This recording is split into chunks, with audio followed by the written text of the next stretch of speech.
Welcome to Man Does Tech, where I solve the problems you didn't even know you had. You start by confirming the exact range and whether you need a row or column lookup. This matters because index uses numeric positions. Once done, convert data to a table with Control plus T to keep ranges dynamic, and then type equals index followed by the range.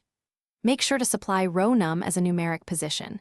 If you need a column, add the third argument.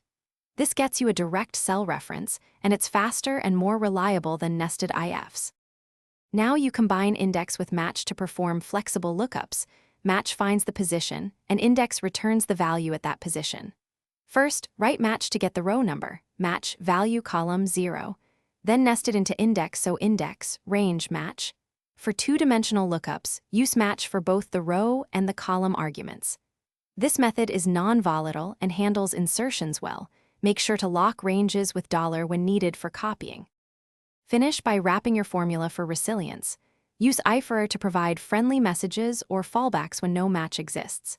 If you need the NTH match, combine index with small or aggregate to pick duplicate positions. This handles multiple results cleanly. Make sure to check range references and absolute locks, and verify that lookup values are the same data type. Numbers versus text commonly break matches. Troubleshooting tip: if results are wrong, immediately confirm ranges, $locks, and convert text numbers to numeric values. Thanks for watching. If you found this helpful, don't forget to like and subscribe.